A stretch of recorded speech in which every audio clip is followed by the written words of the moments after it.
Batik itu ba dan titik. Batu baitullah. Titik itu kuhijatnya ilmu. Temukanlah titik dalam ba, maka kamu akan ketemu kunhijatnya ilmu. Titik itu atom, subatom, pembentuk alam semesta.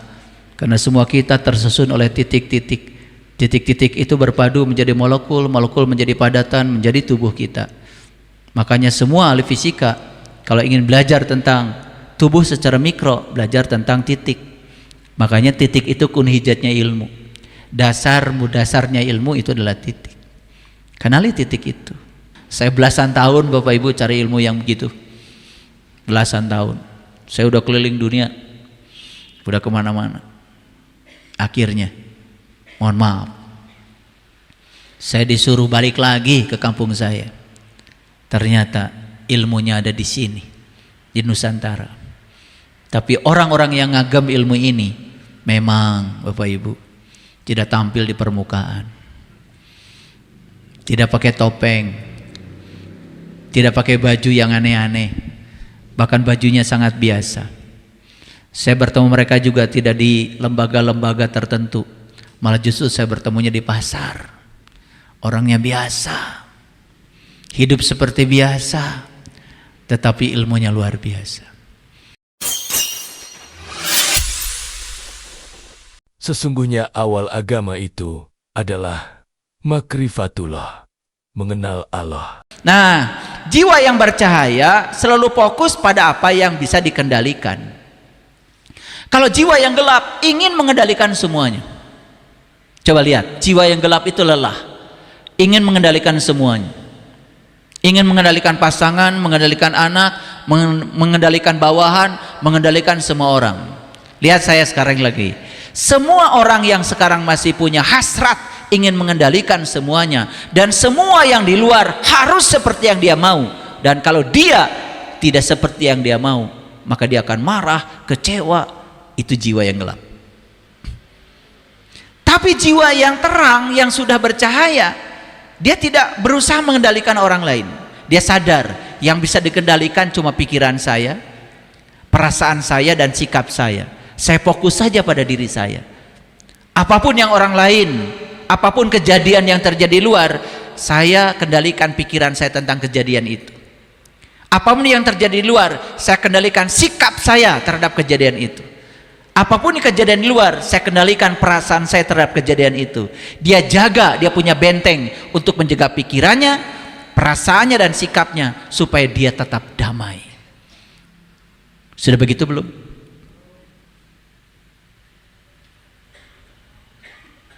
OTW. Itu ya.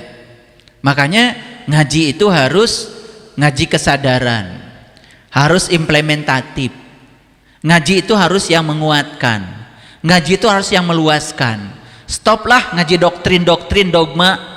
Ukur cek jeung cenah, bari jeung manehna ge can ngalaman. Betul nggak? Tong percaya yang begitu. Karena percaya itu perlu bukti, Bapak Ibu. Ya. Saya mau nanya sekali lagi. Sudah bisa fokus pada apa yang bisa dikendalikan? Mulai sekarang sudah. Yang tidak bisa dikendalikan, biarkan. Kalau kita mencoba mengendalikan yang tidak bisa dikendalikan, capek, lelah, hanya akan membuat kita sakit. 7. Jiwa yang bercahaya hidupnya dengan panggilan kesadaran. Jadi yang mengendalikan dia itu adalah kesadaran, bukan pikiran, bukan perasaan. Kesadaran sudah menjadi pengamat bagi pikiran dan perasaan. Dia sadar kalau dirinya bukan pikiran, dia sadar kalau dirinya bukan perasaan, dia sadar kalau dirinya bukan tubuh. Saya bukan itu semua. Saya bukan awan putih, saya bukan awan hitam, saya adalah langit biru. Langit biru, lihat. Dia menerima awan putih, awan hitam datang silih berganti. Saya bukan ombak, tapi saya adalah lautan dalam yang tenang. Gitu.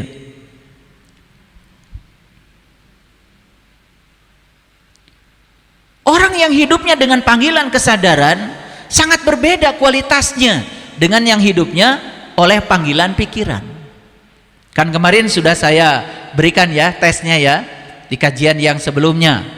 Waktu saya menjelaskan cara jitu berdamai dengan diri sendiri. Kan saya ngasih tes di situ ya. Ini kesadaran, ini pikiran, ini kesadaran, ini pikiran. Ulang-ulang itu, ulang-ulang. Sampai masuk dalam bawah sadar. Sampai kita tahu, oh, berarti sekarang saya harus mengubah. Kendali dalam tubuh saya bukan lagi pikiran, bukan lagi perasaan, tapi kesadaran. Apakah pikiran dan perasaan boleh ada? Boleh. Apakah emosi boleh ada? Boleh. Ya, saya semuanya. Orang yang bercahaya bukan berarti tidak tersentuh oleh emosi. Dia tersentuh emosi tetapi tidak larut pada emosi. Kalau orang yang gelap pikirannya bukan tersentuh, larut, ikut tenggelam dalam emosi. Itu bedanya. Jadi saya kasih tahu Bapak Ibu ya, mungkin saja ada orang yang masih tersentuh oleh emosi, tetapi sebentar dia sadar, tapi dia tidak larut. Dia bisa menjaga dirinya. Nah itu bercahaya juga tuh. Sudah masuk kelompok manusia yang bercahaya. Ya, lanjut ya. Yang kedelapan, jiwa yang sudah bercahaya lepas dari identitas palsu. Dia tidak butuh lagi topeng. Topeng sosial tuh Bapak Ibu banyak wujudnya, banyak. Ya, kadang-kadang kita ingin disebut orang kaya, orang sukses, betul nggak? Pakai gelar ini, gelar itu, kan banyak tuh gelar-gelar. Bahkan gelar yang harusnya di kampus dibawa-bawa lagi ke masyarakat, betul nggak? Di masjid aja masih pakai gelar, betul nggak? Kalau nggak pakai gelar nggak jadi tuh khutbah.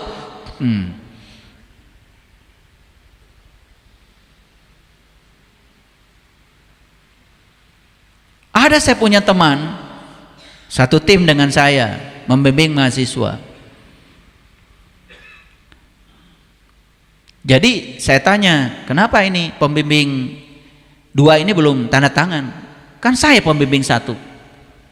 Udah lama saya tanda tangan nih, mahasiswa ini enggak ujian-ujian. Saya juga bingung Pak, setiap saya ketemu beliau salah terus. Kayaknya ini nih haknya hilang. Udah ngomong ketik aja, pakai hak, langsung tanda tangan. Jadi masalahnya bukan di konten skripsi, itu hak. Bayangkan Bapak Ibu kayak saya tuh dulu ya umroh itu setahun itu sampai 6 kali itu, haji berkali-kali. Bayangkan setiap pulang dari sana ada hak.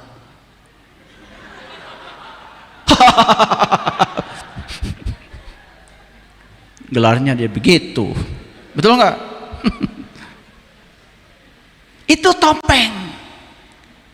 Dan dikasih topeng itu tidak akan membuat orang itu semakin sadar. Justru dengan topeng itu malah jadi semakin tidak sadar. Merasa diri siapa? Lo tidak introspeksi diri, takut kehilangan topeng sosial. Nah, orang yang masih gelap masih butuh yang gitu-gitu. Tapi orang yang sudah selesai dengan diri sendiri, dia tidak menggunakan identitas itu lagi. Identitasnya cuma satu. Bagaimana orang lain ngasih gelar sama saya kalau saya adalah orang baik. Dan gelar dari masyarakat tidak ada sertifikatnya. Kalau gelar dari universitas itu ada sertifikatnya. Kalau masih butuh sertifikat, masih butuh kertas untuk identitas diri, itu tandanya jiwa masih gelap. Harusnya sudah bebas dari gitu-gitu. Hati-hati Bapak Ibu. Topeng sosial itu malah justru membuat kita tidak jujur pada diri sendiri.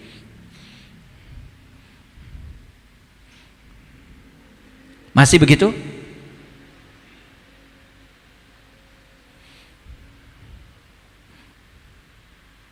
Ciri orang yang sudah bercahaya, dia hidupnya menjadi sumber cahaya. Sudah tidak mencari cahaya, dia menjadi sumber cahaya. Ciri orang yang masih dalam kegelapan jiwanya, dia menjadi sumber kegelapan bagi siapapun. Kalau datang pada dia sudah gelap, datang sama orang gelap, tambah gelap. Kebayang ya? Iya. Tapi kalau dia sudah menjadi sumber cahaya, siapapun yang gelap akan tercahayakan oleh cahayanya. Nih saya kasih tahu, ada hadis Nabi yang mengatakan, kalau rumah kamu tidak dirindukan oleh tetanggamu, kata Nabi, itu adalah rumahnya ahli neraka. Dan kalau rumahmu dirindukan oleh tetanggamu, itu rumah ahli surga. Rasulullah sudah menyatakan itu. Ciri ahli surga itu rumahnya saja dirindukan tetangganya. Kenapa? Tentu saja bukan bentuk rumahnya, nggak penting. Bukan kemewahan rumahnya, nggak penting. Bahkan rumah yang megah banyak pagarnya menjadi angkuh, tidak bersahabat dengan yang lain. Baru terbuka pagarnya kalau mati. Reksanu ngagotong. Teu nu maot ngagotong mayatna sorangan. Saya lebih suka hidup di kampung.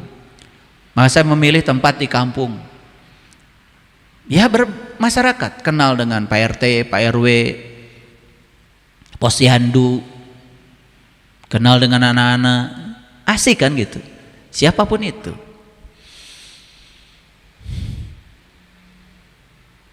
Coba sekarang tanya Bapak Ibu, apakah kita sudah bisa fokus pada yang bisa dikendalikan? Apakah hidup kita dengan panggilan kesadaran? Apakah kita sudah selesai dengan topeng-topeng palsu? Identitas-identitas palsu? Sudah tidak butuh yang kayak gitu-gitu lagi? Yang kita butuhkan adalah bagaimana orang lain merasa nyaman dengan saya. Bapak Ibu, masyarakat tidak perlu gelar, tidak perlu topeng, karena topeng itu hanya untuk kebanggaan diri kita. Masyarakat butuh, kita ada gunanya nggak bagi masyarakat? Itu aja. Setuju nggak dengan saya? Oke.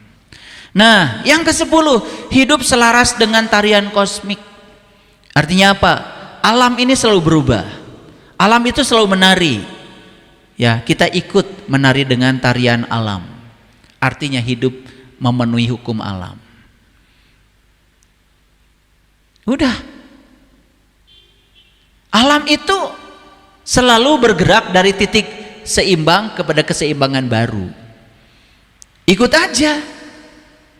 Tidak usah melawan hukum alam. Itu namanya hidup selaras dengan tarian kosmik. Coba perhatikan Bapak Ibu. Kita diajarkan setiap hari oleh nafas.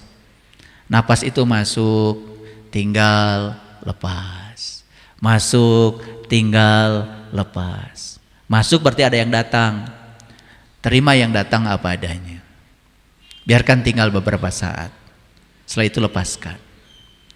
Terima lagi yang datang apa adanya. Suruh tinggal sebentar, lepaskan. Itu kalau kita belajar sama napas saja. Waduh, kesadaran kita sudah tumbuh. Itu tarian kosmik. Kan napas itu kosmik, ya. Napas itu adalah tarian semesta. Napas itu adalah upacara yang sangat sakral. Napas itu masuk, tinggal, keluar, masuk, tinggal, keluar. Selama kita masih diizinkan hidup, napas bersiklus seperti itu. Nah, sama orang-orang kesadaran diolah. Napas masuk, dia sadar, ada energi baru yang masuk ke dalam tubuh. Ketika tinggal, dia mentransformasi semua energi-energi yang tidak penting dengan energi baru yang masuk. Ketika napas keluar, dia yakin membawa yang tidak penting dari semua yang ada di sini ke dalam ruang tak terbatas ini. Menyadari itu saja udah luar biasa, itu sudah meditasi. Coba Bapak Ibu bernapas aja nggak disadari, datangnya nggak disadari, tinggalnya nggak disadari, keluarnya nggak disadari, antep we napas. Betul nggak? Setelah tidak bernapas baru sadar. Menyadari napas itu jeda, ya, jeda, mindfulness. Makanya yang sudah belajar sholat khusyuk dengan saya ajarkan bagaimana aliran nafas sepanjang sholat, bagaimana ingatan bisa zikri kepada Allah selama sholat. Nangis,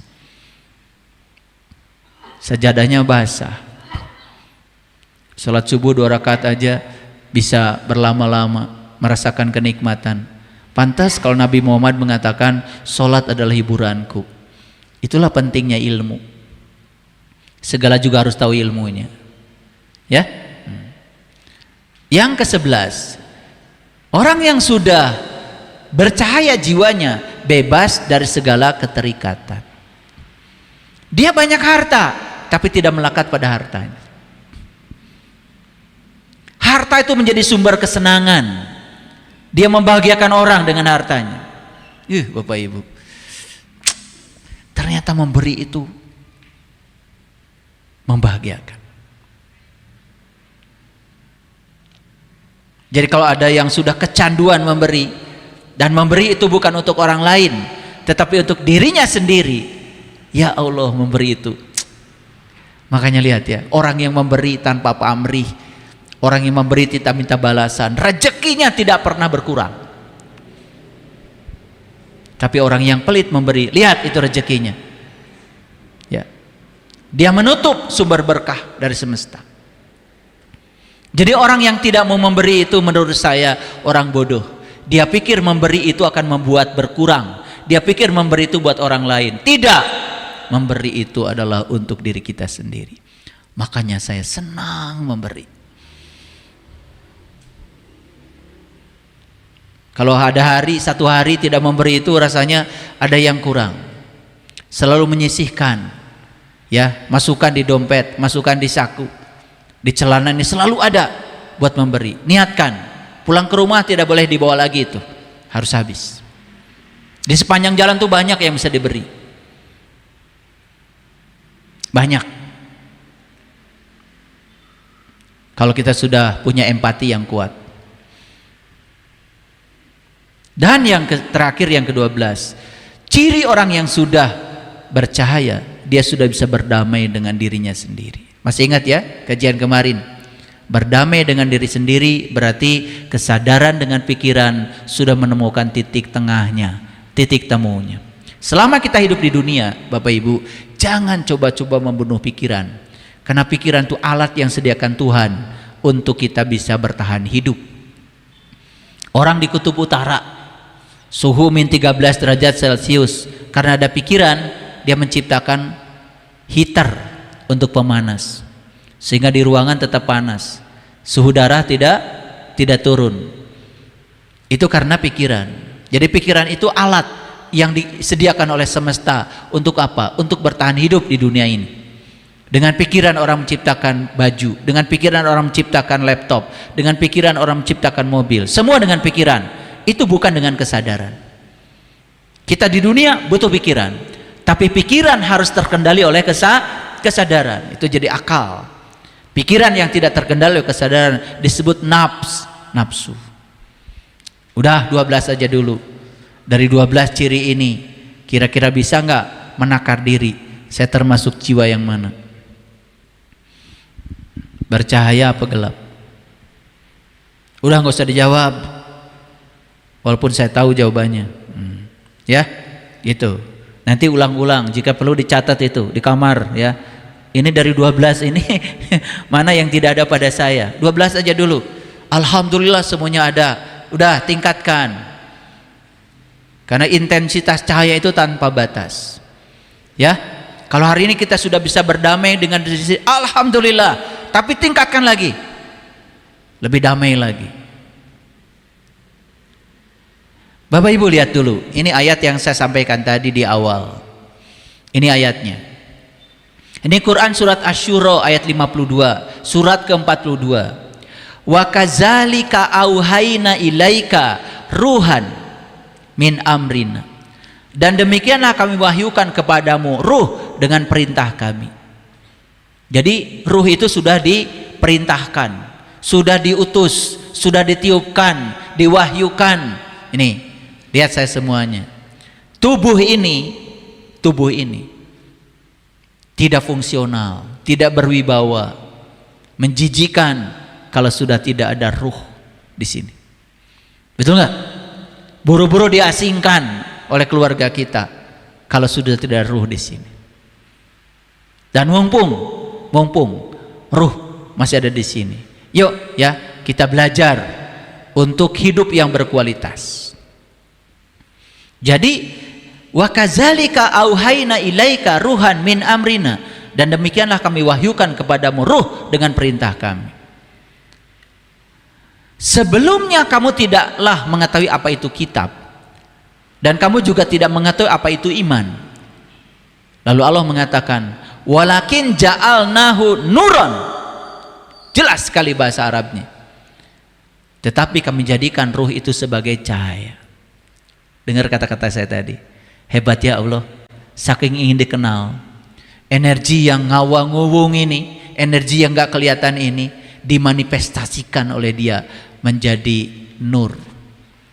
Makanya siapapun yang sudah bersentuhan dengan nur, bukan nur yang ini, ya, bukan nur yang ini adalah cahaya majasi, kata Imam Al-Ghazali dalam kitab Mishkatul Anwar. Kita butuh cahaya sejati, walau lam tamsasun nar, cahaya yang tidak disentuh oleh api. Itulah yang disebut dengan nur ala nurin. Nah Bapak Ibu, si nur insan tadi, si jiwa ini, kalau dia bisa terus-menerus mengakses Nurullah dan Nur Muhammad, dia tidak pernah terpisah dari akses ke sana. Apa yang terjadi? Si jiwa ini terus bercahaya, si jiwa ini terus berkesadaran, sehingga 12 ciri yang saya sampaikan tadi itu melekat di dalam dirinya. Kebayang gak seperti apa orang yang seperti itu kualitas hidupnya? Betul nggak? Sudah tidak ada api neraka, sudah tinggal dalam surga loka, sudah tinggal dalam jannatun naim. Bukan nanti, di sini saat ini sekarang. Karena kata Allah dalam Al-Quran, surga dan neraka itu adalah di sini saat ini sekarang, saat di mana kamu masih menarik dan mengeluarkan nafas. Itu Quran. Jadi ini jadi surga setiap saat. Kalau ini jadi surga, ini bisa menularkan surga lagi, sehingga setiap orang yang bertemu dengan kita selalu mendapatkan cahaya surga itu.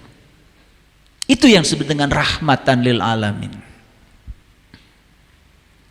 Hebat ya ayat ini. Nah Bapak Ibu, saya kasih tahu sedikit ya. Orang yang nur insaninya itu terputus akses pada Nurullah dan Nur Muhammad, jiwanya itu tidak punya akses pada Allah dan Rasulnya, Nurullah dan Nur Muhammad. Apa yang terjadi? Jiwanya sangat gelap gulita. Apa yang terjadi? Dia tidak tahu apa itu kitab, dia juga tidak tahu apa itu iman. Hanya ngaku-ngaku aja, ngaku-ngaku beriman padahal tidak. Karena tidak ada yang bisa dia diyakini, tidak ada yang dia bisa ingat. Itu yang harus Bapak Ibu dapat dulu. Kalau udah nyampe situ, saya belasan tahun Bapak Ibu cari ilmu yang begitu, belasan tahun. Saya udah keliling dunia, udah kemana-mana. Akhirnya, mohon maaf, saya disuruh balik lagi ke kampung saya. Ternyata ilmunya ada di sini, di Nusantara. Tapi orang-orang yang ngagem ilmu ini memang Bapak Ibu tidak tampil di permukaan, tidak pakai topeng, tidak pakai baju yang aneh-aneh, bahkan bajunya sangat biasa. Saya bertemu mereka juga tidak di lembaga-lembaga tertentu, malah justru saya bertemunya di pasar. Orangnya biasa, hidup seperti biasa, tetapi ilmunya luar biasa. Mereka nyumput di Nucaang, bersembunyi di tempat terang, tidak mau menampakkan dirinya siapa. Saya bertemu guru-guru yang semacam ini, kalau tidak dibantu oleh Allah, saya tidak akan menemukannya. Karena mereka seperti jarum di tumpukan jerami, yang pakai baju-baju ya topeng-topeng begitu banyak. Cerita Allah nggak tahu Allah, cerita malaikat nggak tahu malaikat.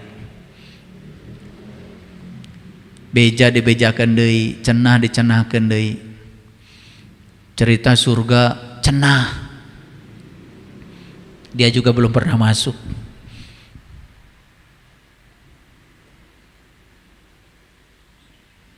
Karena pengikutnya banyak, jadi makin percaya diri. Gak sadar kalau dia berbohong. Makanya kebohongan diulang-ulang, lama-kelamaan juga dianggap kebenaran. Betul Pak? Yuk kita sadar, kita kembali pada jati diri.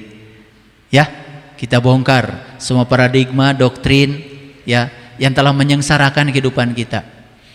Karena semua yang kita jalani dalam hidup ini adalah potret. Itu adalah proyeksi dari dogma dan doktrin yang ada di sini. Makanya di Quran dikatakan mayyahdillahu fahuwal muhtadi wa mayyudlil falan tajidalahu waliyan mursidan. Barang siapa yang dikehendaki Allah dapat petunjuk, pasti ketemu orang tadi. Tetapi barang siapa yang tidak dikehendakinya, karena dia juga tidak menghendakinya, sampai mati pun tidak akan bertemu orang yang tadi. Dia senang yang palsu, ya ketemunya yang palsu. Tapi senang yang sejati, ketemu yang sejati. Itu resonansi, tergantung frekuensi kita. Sebenarnya saya itu Bapak Ibu dari dulu tidak mau bicara begini, nggak mau. Tetapi guru-guru saya sudah pada pergi, dan mereka selalu sebelum pergi titip tong mikiran diri sorangan. Mana sing boga kanya kasasama. Ajaran leluhur saya cuma 6. Nulung kanu butuh, nalang kanu susah, nyaangan kanu poekeun, ngahudangkeun kanu sare, nepak kanu poho, nganter kanu keung. Itu ajaran. Sesimpel itu Bapak Ibu. Nulung kanu butuh, nalang kanu susah, nyaangan kanu poekeun, ngahudangkeun kanu sare, nepak kanu poho, nganter kanu keung. Sesimpel itu. Dan saya kalau rangkum Al-Quran yang 30 juz, gak akan keluar dari 6 ajaran itu. Jadi leluhur kita itu di Nusantara sudah sedalam itu Bapak Ibu. Jadi jangan heran kalau kebangkitan spiritual itu bermula dari sini. Makanya sekarang jiwa-jiwa yang berkesadaran sudah datang lagi ke sini, mencari tubuh-tubuh baru untuk berkarya. Ini kebangkitan Nusantara, kebangkitan Indonesia. Pelan-pelan. Para pemimpin kita juga sudah mulai sedikit-sedikit ya, yang berkesadaran sudah mengambil otoritas. Mereka berkuasa bukan untuk menguasai, tapi mengambil kekuasaan untuk menebarkan cinta kasih. 1-2 sudah mulai ada. Nanti juga akan banyak setelah semesta mengizinkan. Karena dulu orang berkuasa untuk menguasai. Sekarang orang yang berkesadaran berkuasa untuk menyebarkan cinta kasih, menjadi kepanjangan tangan Tuhan, menyampaikan cinta kasih Tuhan. Dan waktunya pasti ada. Saya selalu percaya.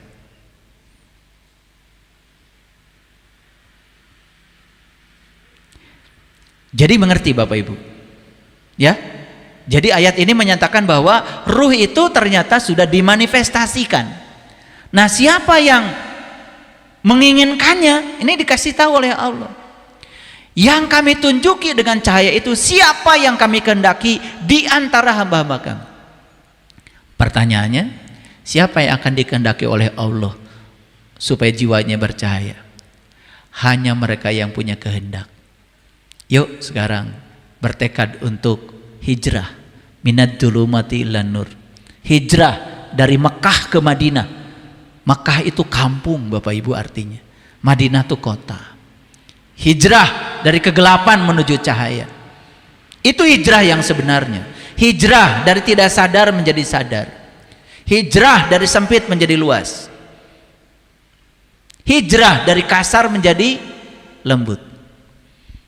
Kekasaran itu menyakitkan, tapi kelembutan itu adalah kekuatan. Belajar kelembutan dari air. Air tidak pernah membenturkan diri pada batu, hanya mengaliri saja lewat batu, tapi dia bisa membentuk batu. Hanya mengalir saja terus menerus secara konsisten, dia bisa membentuk batu. Makanya kenapa kita wudhu pakai air? Kenapa Nabi Muhammad mengajarkan wudhu pakai air? Dahsyat Bapak Ibu, luar biasa. Karena di air itu tersimpan sifat-sifat bijaksana, filosofis yang paling dalam. Air itu mengalir dari tempat tinggi ke tempat yang rendah. Dia menuju tempat serendah-rendahnya, tetapi dia tidak merendahkan dirinya. Di tempat rendah itulah justru dia menjadi sangat bermanfaat. Di tempat rendah dia dibutuhkan banyak orang. Ketika dia sudah sampai di tempat rendah, dia diam di titik seimbangnya, diambil tuh air oleh banyak orang. Jangan takut ketika kita menuju tempat yang rendah. Tapi yang saya maksud adalah rendah hati. Orang yang rendah hati maka akan dibutuhkan banyak orang. Orang yang sombong dijauhi orang.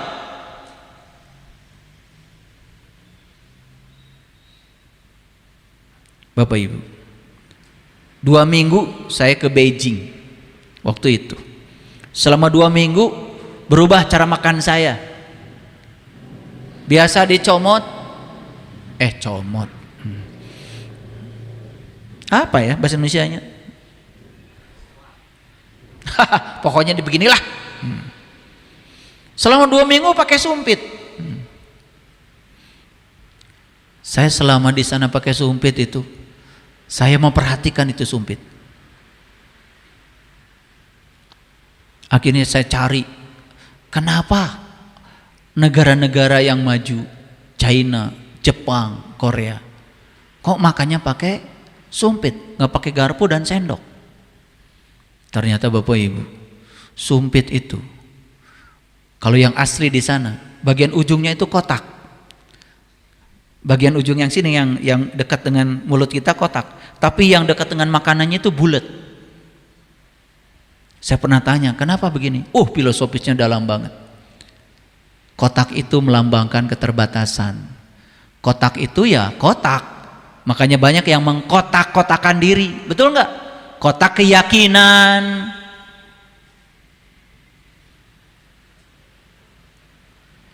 Waktu saya dulu PNS, ada lagi kelompok ibu-ibu golongan 4A, 4B, yang suaminya 4A, 4B, di kotak-kotakan.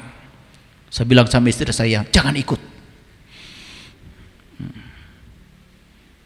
Ada lagi istri profesor, wah tambah lagi. Seneng manusia bikin kotak. Kita juga seneng kan bikin kotak, betul nggak? Iya. Kotak agama, kotak keyakinan, kotak itu, kotak ini. Kotak itu jadi membuat kita jadi rigid. Dan kotak itu, kalau ngegelutuk itu kotak menyakiti, runcing itu sudut-sudutnya, betul nggak? Kebayang nggak Bapak Ibu kalau main bola pakai kotak? Pingsan semua kayaknya ya. Makanya main bola pakai bola yang bentuknya bulat. Tuhan menciptakan bumi bulat, menciptakan matahari bulat, menciptakan bintang bulat, semuanya bulat. Kalau sudah bulat itu kan mulut kita juga kelihatannya bagus. Betul nggak? Saya baru tahu kalau jiwa saya gelap. Betul nggak? Betul nggak? Jadi sebetulnya coba dari kotak menuju bulat itu aja filosofisnya dalam banget. Gak ada orang yang pakai sumpit 1, selalu 2. Betul nggak? Dan 2 itu melambangkan dualitas. Hidup kita itu pasti akan dualitas. Tidak mungkin ada orang bisnis sukses terus, pasti ada gagalnya. Tidak mungkin ada orang sehat terus, pasti ada sakitnya. Terima dualitas apa adanya. 2. Jadi cerita sumpit, teruskan dulu ini.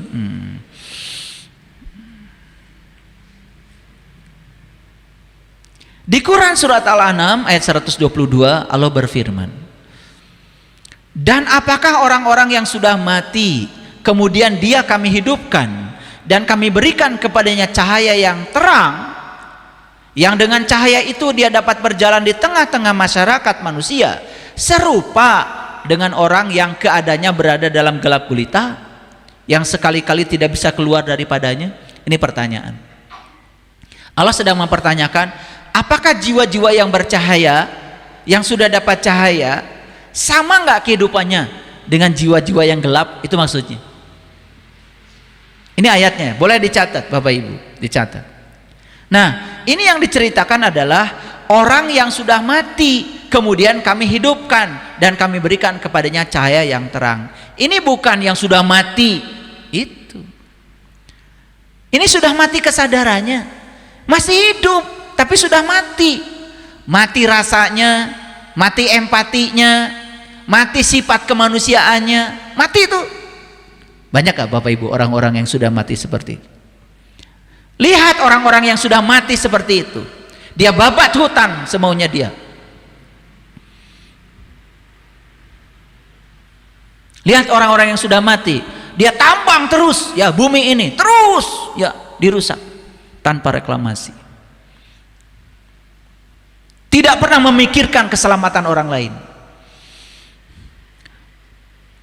Maka Rasulullah mengatakan, jika kamu melewati satu jalan mendapati ranting dan kamu tidak singkirkan dan kamu tidak khawatir orang lain terluka oleh ranting itu, kamu bukan orang beriman.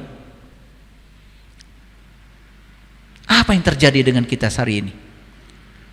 Ranting saja tidak disingkirkan, menghalangi jalan orang lain, tidak disebut orang beriman, kata Rasulullah. Hadis itu muttafaq alaih. Kita menghalangi jalan, parkir sepeda motor seenaknya, parkir mobil seenaknya, gak peduli orang lain susah, bahkan tidur nyenyak, memarkir mobil di jalan umum, bikin panggung lagi. Banyak kayak gitu Bapak Ibu.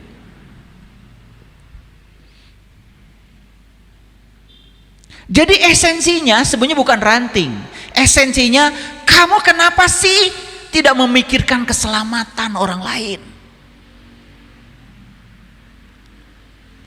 Di kampung saya kemarin ada anak yang pegang tiang listrik kesetrum, gak pernah dikontrol. Kabel itu konduktor, dan harusnya konduktor itu ya ditahan oleh isolator. Isolator tuh lapuk oleh hujan, lapuk oleh matahari, kontrol harusnya. Kita bayar listrik, kontrol untuk keselamatan publik. Anak lagi main, pegang tiang listrik, itu sampai susah itu diangkat, nempel di tiang listrik. Tidak memikirkan keselamatan orang lain esensinya. Bayangkan Bapak Ibu,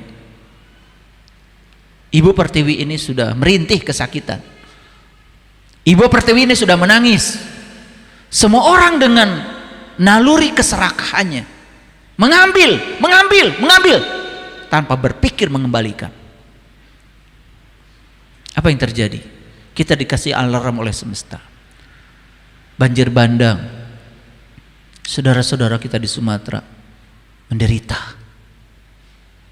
Kita doakan saudara-saudara kita di sana kuat, tidak melihat kejadian yang sekarang sebagai titik akhir dari kehidupan. Kita doakan mereka semua semangat. Tapi yang paling penting, para pemangku kebijakan sadar, hutan harus ditanami lagi. Sekarang gunung-gunung dimaunya gundul. Di kampung saya dulu di Garut, kalau saya lewat kampung saya itu, saya masih melihat air ya di pinggir jalan itu, air bersih. Gunungnya dulu masih geledegan, sekarang sudah tidak ada lagi. Bukan 1-2 pohon, gak ada pohonnya. Silakan, biar ada yang mendengar. Dari Garut Cikajang tuh sampai ke Pamengpeuk, bukan 1-2 pohon yang tersisa, gak ada. Bapak Ibu, air saja tidak punya tempat, air tidak punya rumah. Makanya akhirnya air, karena tidak dikasih rumah oleh kita, Dia jalan-jalan kemana-mana, menyapu semuanya. Karena kita sendiri tidak ngasih rumah bagi mereka. Makanya saya kalau ada sahabat-sahabat, saya sering tanya, apa bisnis kamu? Tambang. Eren, tobat.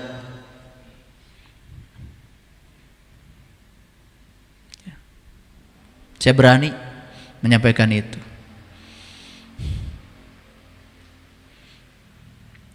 Makanya pantas ada lagu Ibu Pertiwi ya, sedang menangis sedih. Betul nggak? Coba kalian nyanyi lagu itu dengan kesadaran, nangis kalian. Ingat ya, bumi ini ibu kita dan matahari adalah ayah kita. Semua kita ini bisa lahir di sini karena ada ibu yang bernama bumi dan ada bapak yang bernama matahari.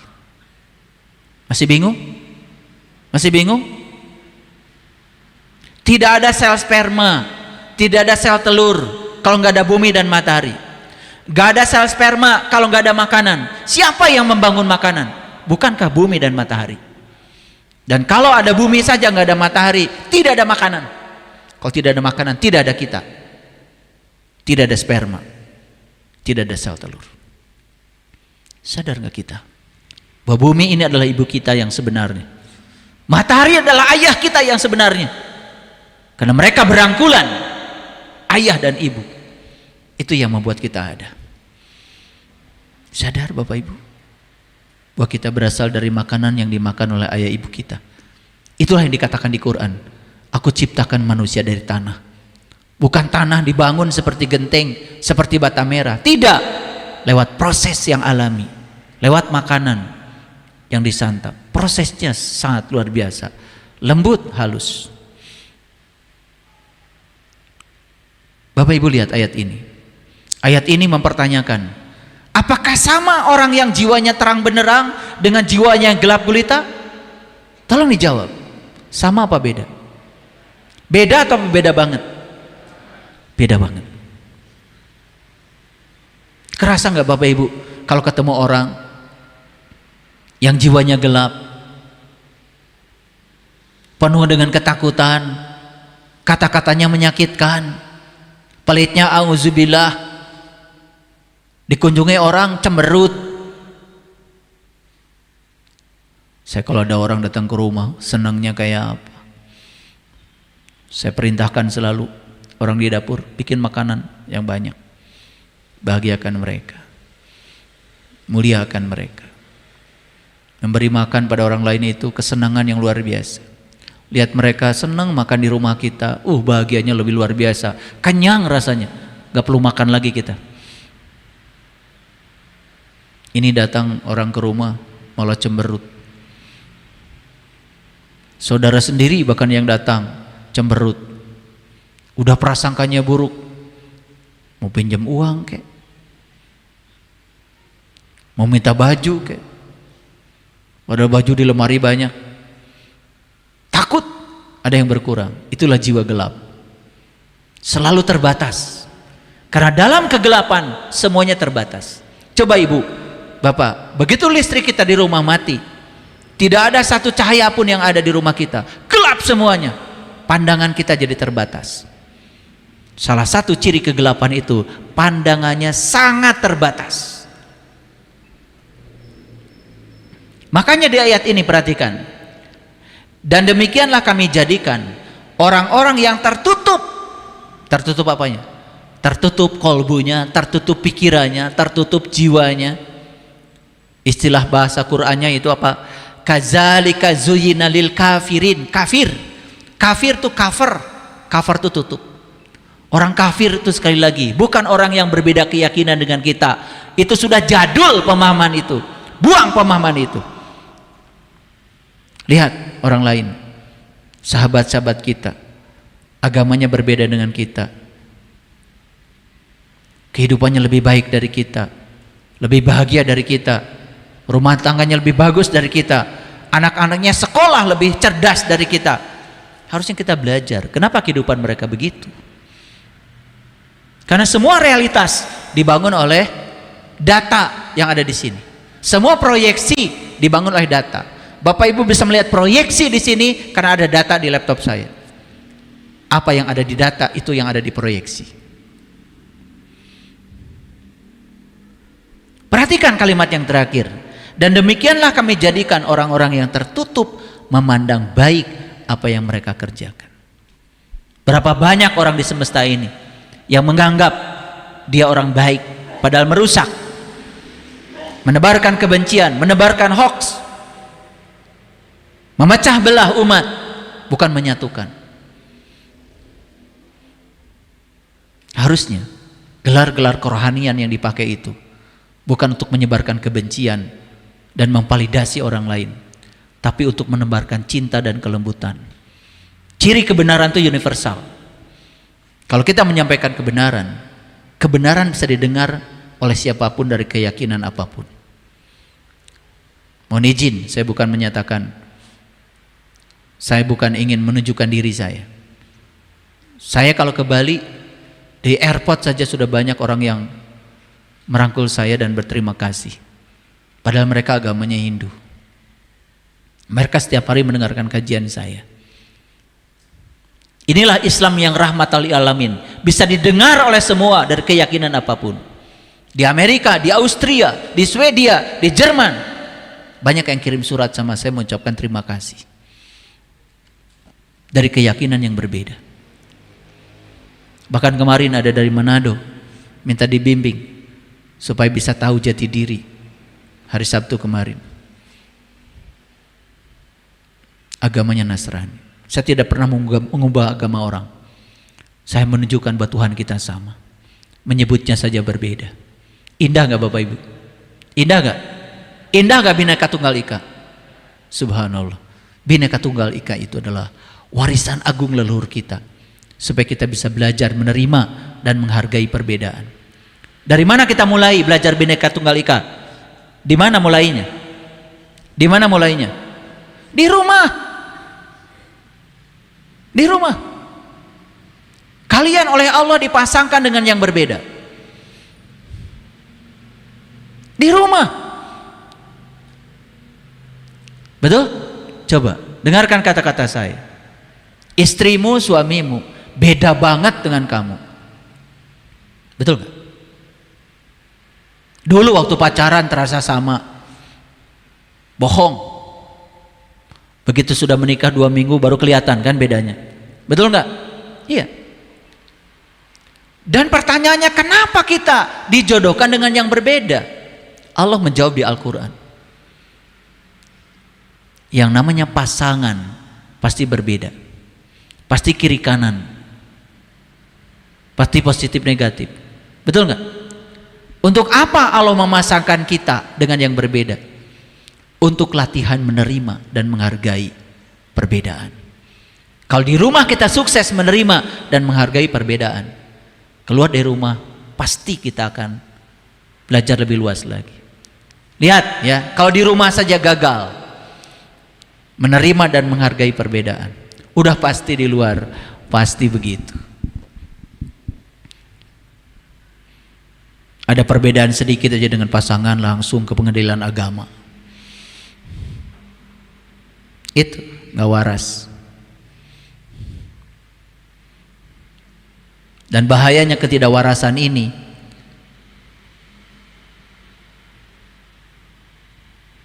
menyebar. Apalagi dilakukan oleh mereka yang oleh masyarakat disebut tokoh. Sangat berbahaya. Betul gak Bapak Ibu? Dan orang-orang yang tertutup itu selalu memandang baik apa yang mereka kerjakan. Maka digambarkan di Quran surah Al-Baqarah itu, kata Allah, kamu jangan bikin kerusakan ya di muka bumi. Dia jawabnya apa? Tidak, kami tidak membuat kerusakan. Kan gitu. Padahal kata Allah, kamu yang membuat kerusakan, cuman kamu nggak sadar. Bapak Ibu, menebarkan hoax, kebencian, membuat kerusakan nggak? Pernah nggak menerima WA yang isinya adalah kebencian? Pernah nggak? Pernah nggak? Sering? Di-share? Di-share apa tidak? Kalau Bapak Ibu stop, tidak share, itu sudah memutus rantai. Kalau ikut nge-share, sudah bikin kerusakan tuh di muka bumi. Betul nggak? Iya. Makanya di Quran jelas Bapak Ibu dikatakan, baca Al-Baqarah ayat 6 sampai ayat 17, dikatakan di situ, ciri orang yang beriman itu sederhana kata Allah, tidak pernah membuat kerusakan di muka bumi. Berarti yang membuat kerusakan di muka bumi menurut Al-Quran yang nggak beriman, ngaku doang. Oke, ini tambah jelas atau tambah bingung? Makanya Bapak Ibu, ya, masjid ini saya beri nama Masjid Mishkatul Anwar. Mishkatul Anwar itu artinya relung cahaya. Anwar itu kata jamak dari nur. Kalau nur itu tunggal, kalau Anwar itu banyak cahayanya. Jadi bukan tanpa alasan masjid ini diberi nama Mishkatul Anwar. Masjid ini diberi nama Mishkatul Anwar setelah saya paham isi Quran surat An-Nur ayat 35. Coba baca ayat ini Bapak Ibu. Allahu nurus samawati wal ardh. Allah adalah cahaya langit dan bumi. Masalu nurihi kamishkatin fiha misbah. Umpama cahayanya seperti yang ada di mishkat. Fiha misbah, di dalamnya ada pelita. Al misbahu fi jujaja, pelita itu dalam kaca. Ajujajatu ka'annaha kaukab, kaca itu laksana bintang yang berkilauan seperti kaukab, seperti mutiara, bintang. Duriyun yuqadu min sajarati mubarakah zaitunatil la syarqiyah wala gharbiyah, yang dinyalakan dari pohon yang diberkahi. Yang pohon itu bukan dari timur, bukan dari barat. Ya kadu zaituha yudhi'u walau lam tamsasun nar, yang minyaknya sudah bercahaya walaupun tidak pernah disentuh api. Nurun ala nurin, itulah cahaya di atas cahaya. Yahdillahu li nurihi mayyasha, dan Allah akan menunjukkan kepada cahayanya siapa saja yang dikehendakinya.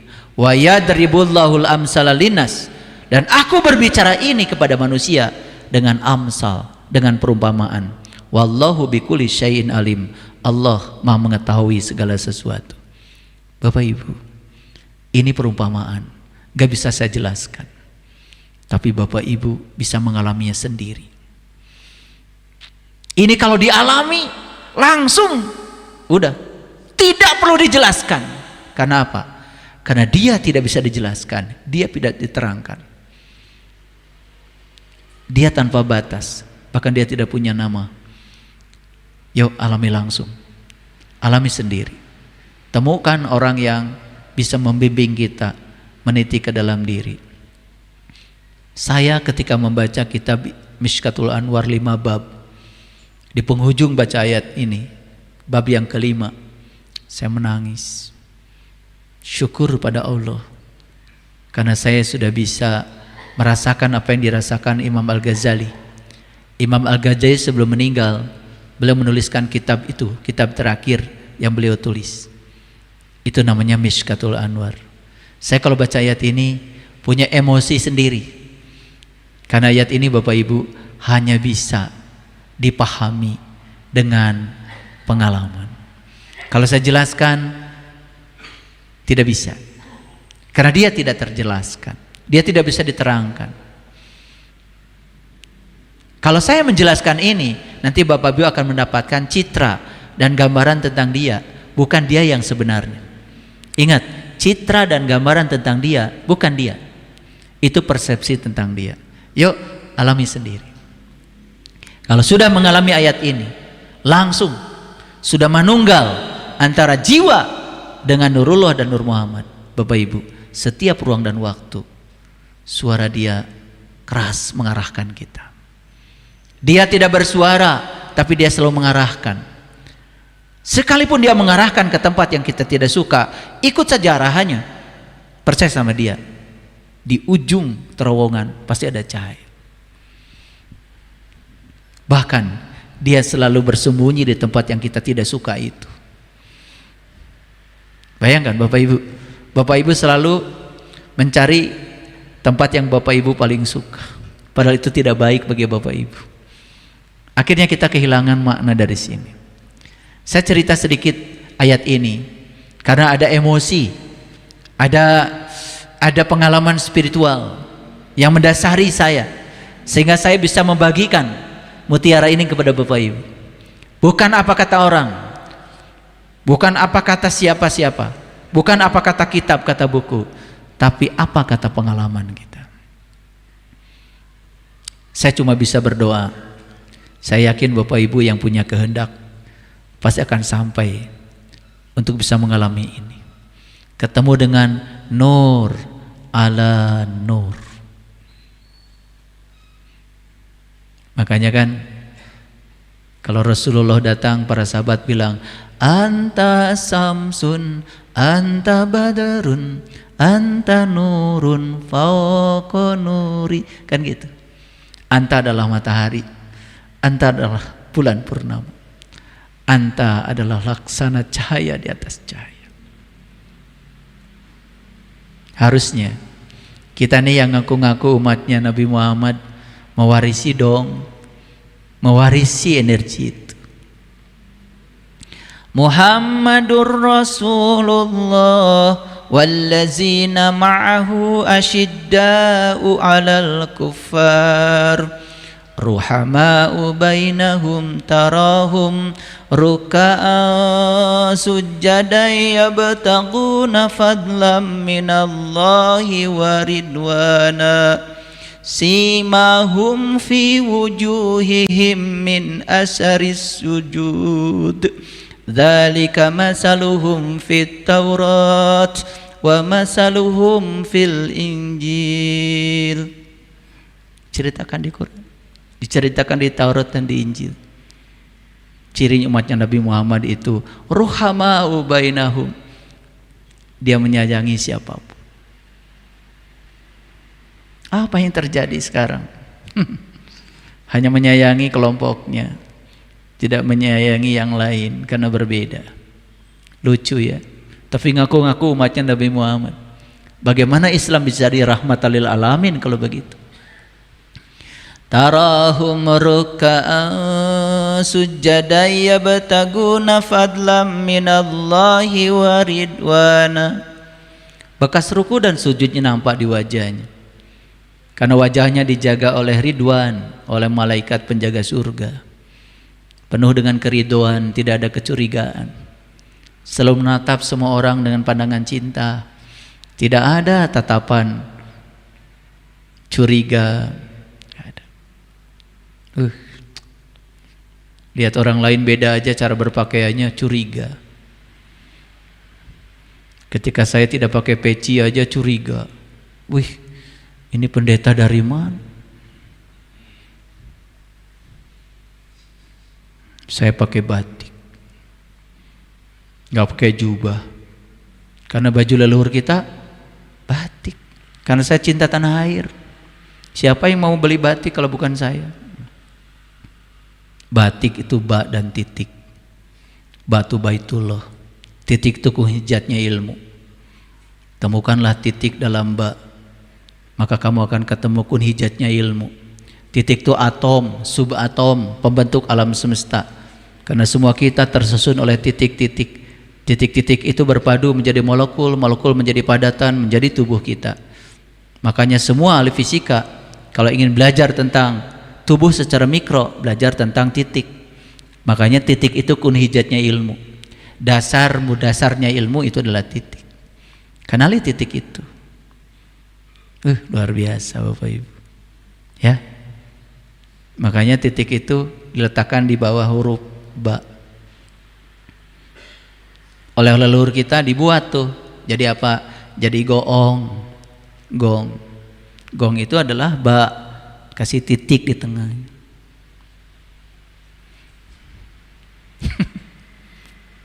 Makanya kalau dulu saya, kalau abah salah satu guru saya, abah tuh kalau ngajarin saya tuh sering banyak pakai lagu. Saya masih ingat lagu Abah dulu. Teangan, teangan, teangan, gitu. Tong sieun, tong sieun, tong sieun, kulibak, kulibak, kulibak, kulibak, kulibak, kulibak. Bener, gitu. Itu ternyata suara goong. Makanya gong itu selalu paling akhir kan, betul nggak? Iya. Kalau kalian belum ketemu ba, cantah mata ngaji. Padahal ba itu diletakkan di huruf pertama loh di Al-Fatihah. Karena ba itu babun, itu pintunya, itu kuncinya. Makanya Al-Fatihah, Al-Fatihah ada alif lam, Fatihah. Al-Fatihah itu adalah kunci pembuka. Maka saya nulis tuh buku, namanya Kunci Pembuka Mata Kalbu. Baca tuh buku saya. Itu dulu. Kalau yang belajar dengan saya, cara baca bukunya, baca dulu buku judulnya Ada Apa Dengan Diriku. Setelah itu tuntas tuh, udah sadar, jujur pada diri sendiri, baru baca buku kedua, judulnya Al-Fatihah Kunci Pembuka Mata Kalbu. Selesai itu baru teorinya, masuk buku ketiga. Buku ketiga, ya, bertamu di rumahnya. Tuh, bertamu di rumahnya. Kalau udah selesai, baru baca buku yang keempat, Menembus Sidratil Muntaha. Tuh belajar tuh puncak-puncak kesadaran. Kalau sudah kelar itu, baru buku kelima, Menjadi Manusia. Nah, kakara jadi tah jelema. Di buku yang kelima, kakara jelema belum jadi siapa-siapa, baru jadi manusia. Lanjutkan baca buku ya, 30 titian kesadaran. Situ diolah tuh kesadaran supaya hidupnya keren. Baca buku Hidup Menakjubkan. Dan buku-buku yang lain supaya wawuh jeung setan. Ada buku judulnya ya, Wujud Nyata Hamba-hamba Setan. Kudu panggih tah jeung si eta. Ada bukunya semua. Kenapa saya bikin buku itu? Ini bakti saya, cinta kasih saya pada Bapak Ibu. Kalau saya dapat berkah dari buku itu ya alhamdulillah, tapi bukan yang saya cari. Itu efek samping dari berkah. Niatnya cuma satu, ingin menjadi kepanjangan tangan Allah, membagikan pengalaman saya supaya banyak orang yang hidupnya ya berkualitas. Bukan saya sukses, bukan. Tapi saya sudah merasakan ternyata hidup itu luar biasa. Ketika kita bisa menggunakan pikiran dan perasaan selaras kata-kata dan tindakan, apa yang terjadi? Berkah itu melimpah luar biasa. Bahkan hidup itu nyaris tanpa upaya, datang dengan sendirinya. Ada yang mengantarkan tangan-tangan Allah ke dalam diri kita. Benar loh, ya. Dan saya mohon maaf ya, mungkin saya pernah berbohong, tetapi setelah saya berada di posisi ini, percayalah sama saya sudah tidak bisa lagi berbohong. Saya menyampaikan semua yang saya alami, yang saya rasakan. Gak bisa berbohong, gak bisa. Sidik saya ini pasti saya gak nyaman kalau berbohong. Jadi itulah serentetan pengalaman. Saya membuat buku-buku itu ingin berbagi pengalaman. Itulah bedanya. Orang yang berkesadaran membuat karya untuk kemaslahan orang.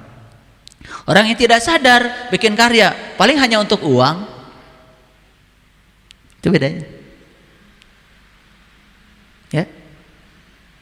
Saya sampai sekarang nih hidup saya ya, sampai sekarang gak pernah saya memakai uang. Saya kan pakai baju, pakai celana, betul nggak? Pakai laptop, betul nggak? Pakai mic, pakai mobil, pakai rumah, betul nggak? Bangun rumah pun saya nggak ada pakai uang, pakai bata, pakai semen, pakai pasir. Coba silakan dicek ke rumah saya, nggak ada. Pakai besi, makanya saya nggak pernah pakai uang. Jadi salah kalau kita mau pakai uang. Uang itu hanya keliling aja dari dompet ke dompet, betul nggak?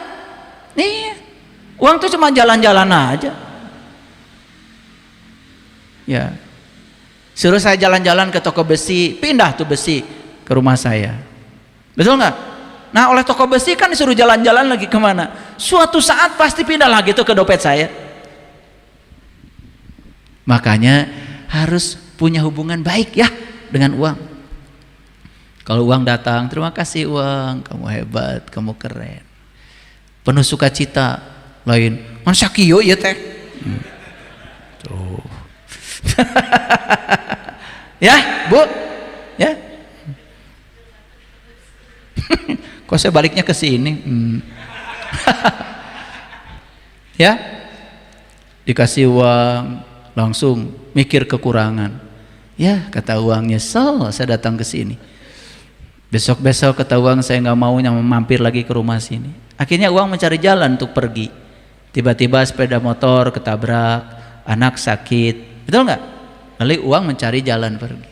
Ingat ya, kenapa uang tidak betah di rumah kita mencari jalan untuk pergi? Karena sikap kita juga terhadap uang tidak bagus. Ada orang yang minta tolong, cemberut, kata uang, sia mau datang deui ke mana? Harusnya kan bahagia, betul nggak? Ketika memberi pada orang lain itu bahagia. Makanya coba belajar memberi tetapi tidak merasa kekurangan. Uang itu pasti rindu untuk datang. Ini apa yang terjadi? Ngasih sama orang lain merasa ada yang berkurang. Ini Bapak Ibu harus ikut pelatihan dirindukan uang, ya, supaya sikap terhadap uangnya bagus. Kalau sikap terhadap uang tidak bagus, menjauh uang. Ya. Jadi kita tuh aneh, pengen uang, tapi sikap kita tidak bagus. Ketika uang belum datang, tak duit datang-datang, rek datang kumaha. Betul nggak? Seolah-olah penderitaan kita karena uang. Padahal penderitaan kita karena kan sikap kita kan terhadap uang, bukan terhadap uangnya. Betul nggak? Wah, jadi banyak yang harus diperbaiki dalam hidup ini ya. Sodakoh, pengen pahala, bangkrut tuh sodakoh gitu. Sodakoh ya sodakoh aja karena kita berkelebihan, ingin berbagi cinta. Jadi kepengen tangan Allah, menolong orang-orang yang butuh, bukan pengen pahala. Saya heran tuh banyak yang ngajarin gitu, ngajinya kumaha eta. Semua yang transaksional itu tidak akan membangkitkan keberkahan. Semua yang transaksional hanya menimbulkan kebangkrutan. Makanya banyak yang sudah sedekah bangkrut karena salah niat. Sudah pengen dilipat gandakan uangnya. Emangnya nggak Allah itu tukang melipat gandakan uang? Uang mah bukan buatan Allah, bukan peruri. Betul nggak Pak? Bu? Sadar atuh. Nah lihat ayat berikutnya. Ini surat Asy-Syaff ayat yang ke-8. Mereka ingin memadamkan cahaya Allah dengan mulut mereka, tetapi Allah justru menyempurnakan cahayanya, walaupun orang-orang yang tertutup membencinya. Lihat saya semuanya. Ini Bapak Ibu, saya kasih peringatan nih dari sekarang. Begitu Bapak Ibu ingin jiwanya bercahaya, ini ada tantangan. Dikasih tahu dari sekarang. Tantangannya apa? Akan banyak nih yang silau. Yang silau. Siapa yang silau? Yang tidak siap terbuka aibnya. Paham? Coba, ada orang sedang mesum di tempat poek. Sieun apaan ku cahaya. Betul nggak? Ini orang-orang yang tidak siap nih, sieun kabuka bohongna, sieun kabuka tipu-tipuna, ya. Takut orang lain sadar, mun sadar kan bahaya, betul nggak? Nah, yang kayak gini nih kata Allah nggak suka kalau kamu bercahaya, karena cahayamu bagi mereka terlalu menyilaukan, dan mereka tidak siap untuk kedatangan cahaya itu. Makanya kata Allah, mereka ini ingin memadamkan cahaya Allah dengan mulut mereka, tetapi Allah justru menyempurnakannya. Makanya siapapun orang yang sudah tercahayakan oleh cahaya ilahi, ketika dia ingin dipadamkan, justru Allah akan membantu menyempurnakannya. Percaya deh sama saya, gak usah takut. Saya kalau takut, saya mungkin tidak bicara ini. Saya bicara Al-Quran apa adanya. Saya bicara firman Allah. saya menyampaikan kebenaran. Gak ada yang saya tutup-tutupi. Lihat kata Allah, orang-orang yang masih tertutup itu benci terhadap orang-orang yang bercahaya. Kenapa? Sian kapangi bohong.